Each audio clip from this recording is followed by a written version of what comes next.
Again welcome to the channel. और आज की जो वीडियो है ये एक इन्फॉर्मेशन है। बेसिकली बहुत से लोग हैं जो मुझसे पूछते हैं कि जो नॉन सेलर्स हैं कि मर्चेंट नेवी को किस तरह ज्वाइन किया जाए। वैसे नॉर्मली मैं लोगों को ये रिकमेंड नहीं करता प्रोफेशन, बिकॉज जिस तरह के आजकल के क्या हमारे जो हैं स्टार्टिंग में जॉब्स काफ़ी डिफ़िकल्ट हुई हैं, तो वीज़ा इशूज़ की वजह से then there are number of issues cadet की तादाद की वजह। लेकिन एनी हाउ मैंने एक वीडियो बना दी क्योंकि काफ़ी लोग पूछते हैं कि कैसे इसको ज्वाइन करना है। तो बेसिकली अगर आप गवर्नमेंट लेवल पे ज्वाइन करने की बात करें तो गवर्नमेंट का सिर्फ इस वक्त एक इदारा है पाकिस्तान में, जिसका नाम है पाकिस्तान मेरीन एकेडमी, और ये सिचुएटेड है हाक्सबे रोड पे कराची में। और इसमें ये ईयरली इंडक्ट करते हैं 150 कैडेट्स, ठीक है। अब बेसिकली जब आप मर्चेंट नेवी ज्वाइन करते हैं तो there are two ways to join. एक आप एज अ कैडेट ज्वाइन करते हैं और एक एज अ आप जनरल पर्पस GP3 जिसको कहा जाता है वो ज्वाइन करते हैं, ठीक है।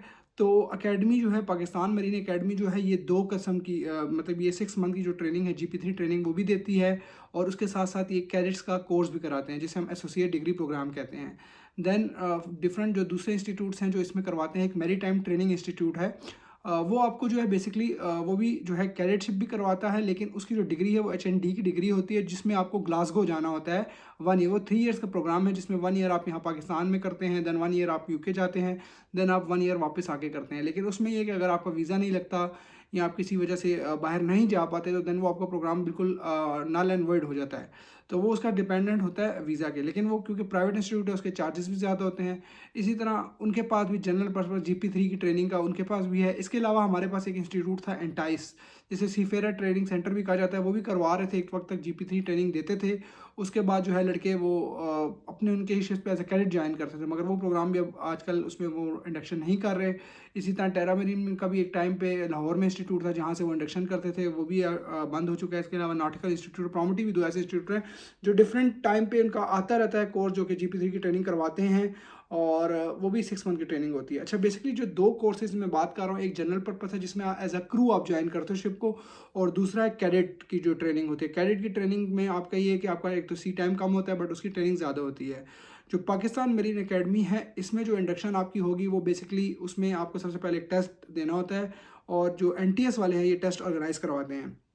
और ये ईयरली जो है इनका अगस्त में जो है आता है, इसकी जो आप कह लें जुलाई अगस्त में इसकी कहीं पे इसकी अखबार में इसका जो है ऐड आता है, जिसके बाद आप एडमिशन अप्लाई करते हो। देन पूरे पाकिस्तान में क्वेटा, पेशावर, कराची, लाहौर इस लोकेशंस पे जो है इसका टेस्ट किया जाता है। उस टेस्ट के बाद जो आपके इंटरमीडिएट में FSC में जो मार्क्स होते हैं उसकी परसेंटेज प्लस जो टेस्ट में आपकी परसेंटेज आई है उसको ऐड करके एक लिस्ट बनाई जाती है, और उस लिस्ट के मुताबिक फिर कैंडिडेट्स को मेडिकल के लिए कॉल किया जाता है। मेडिकल के लिए जब इनका मेडिकल क्लियर होता है देन आपके पास जो है वो मेरिट लिस्ट लग जाती है, और उसके बाद आपकी इंडक्शन होती है।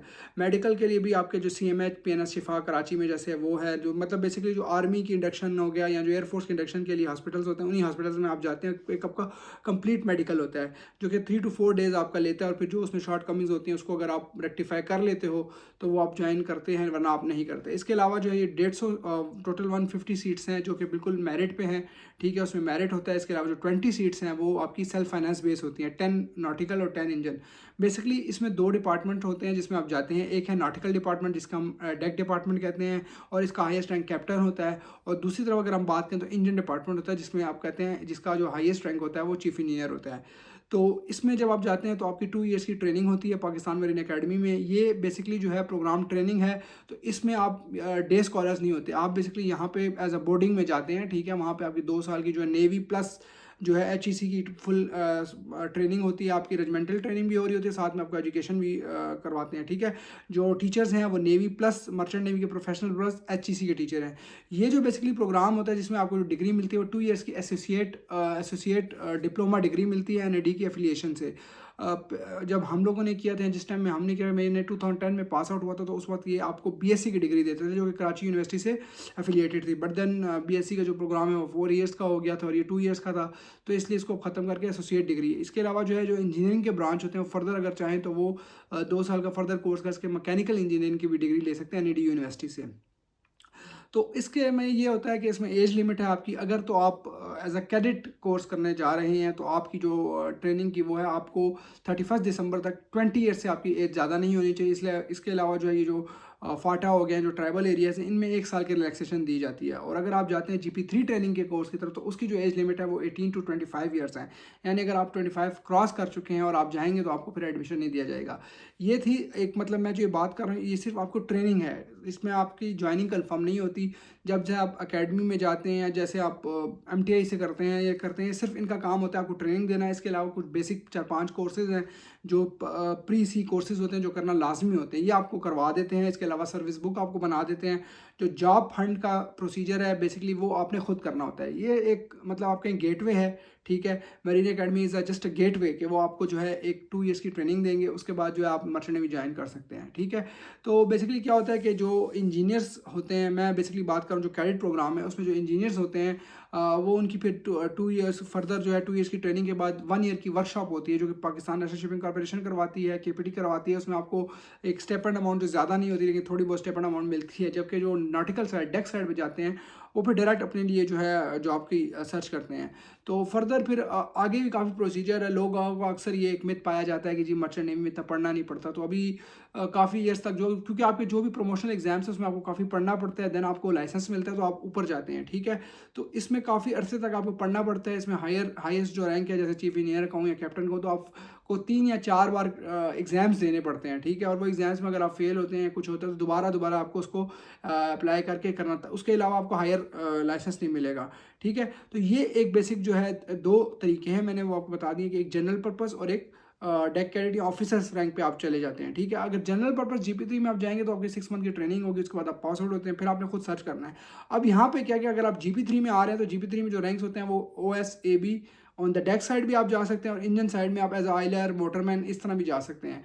लेकिन ये आप जब एक डिसाइड कर लेते हैं, फिर ये नहीं कि आप इसको शिफ्ट करें। इसी तरह जो है सैलून डिपार्टमेंट, जिसमें आपका चीफ कुक आता है या स्टीवर्ड आता है, वो भी GP3 जनरल पर्पस ट्रेनिंग आप लेते हो। आप एज यूटिलिटी हैंड जाते हो, एज अ मेस बॉय जाते हो, ठीक है, एज अ स्टीवर्ड जाते हो, फिर आप फर्दर उसमें ही आप परसू करते हो। थोड़ी देर के बाद आपको चीफ कुक की जो बेसिक सर्टिफिकेशन मिल सकती है। इसी तरह एक और जो है इलेक्ट्रिकल इंजीनियर्स हो गए या जो आपके इलेक्ट्रॉनिक्स इंजीनियर्स होते हैं, वो भी अगर उनका भी एक कोर्स होता है, अगर वो कोर्स करके जो है अपना ETO कहते हैं, इलेक्ट्रिकल टेक्निकल ऑफिसर को, ETO को, उसकी भी COC होती है, वो COC निकाल लेते हैं, तो वो भी इसको एज अ इलेक्ट्रिकल इंजीनियर या इलेक्ट्रिकल अफसर भी शिप पे ज्वाइन कर सकते हैं। उसमें थोड़ी सी आपकी एज की गुंजाइश हो सकती है, लेकिन जो मैंने जो बाकी जो 2 बात की उनमें थोड़ी सी एज की रिस्ट्रिक्शंस आ जाती हैं।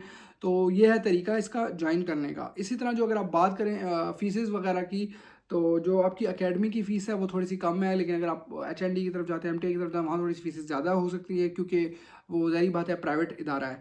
इसके अलावा जो कोर्सेज़ होते हैं वो आप जब तक एकेडमी के टेन्योर में जो 5-6 कोर्सेज़ हैं उसमें कवर्ड होते हैं, SSB कवर्ड होते हैं, तो अमाउंट आपसे लेंगे, ठीक है। बाकी बोर्डिंग, बाकी जो है उसके जो चार्जेस वगैरह हैं सारे, जो 2 ईयर्स की ट्रेनिंग प्लस आपकी जो बोर्डिंग चार्जेस, सारे आपकी सेमेस्टर फ़ी में इंक्लूड होते हैं। लेकिन ये जो ट्रेनिंग होती है इसमें आपको बेसिकली 5 मंथ के सेमेस्टर में वहीं पे रहना पड़ेगा, वहीं उनका हॉस्टल है, वहीं पे आपकी जो है परेड वगैरह और जो बेसिकली रेजिमेंटल ट्रेनिंग होती है वो सारी कंप्लीट करवाई जाएगी।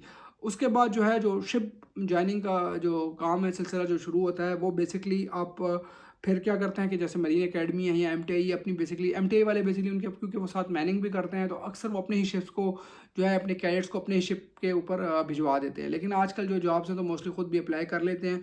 और एकेडमी क्या करती है कि जो आपकी एक लिस्ट होती है वो पाकिस्तान नेशनल शिपिंग कॉर्पोरेशन और दूसरी एजेंसियों को भेज देती है, फॉरवर्ड कर देती है, जो पास आउट होता है, देन आप खुद ही अप्लाई करते हो। देन वहाँ पे अब आपकी लक पे आ जाता है कि आपकी लक है, तो अक्सर जैसे PNSE है तो PNSE में आप बेसिकली विदाउट सोर्सेज या इस तरह भी जाते हो। मोस्टली मैंने देखा है कि आपको कोई ना कोई सोर्स लगानी पड़ती है। इसी तरह अगर देखा जाए तो शिप पे जाने के लिए अक्सर जो एजेंसीज़ हैं या जो एजेंट्स हैं वो फ़ीस चार्ज करते हैं, ठीक है। और सैलरी उसमें स्टार्टिंग में बहुत कम होती है।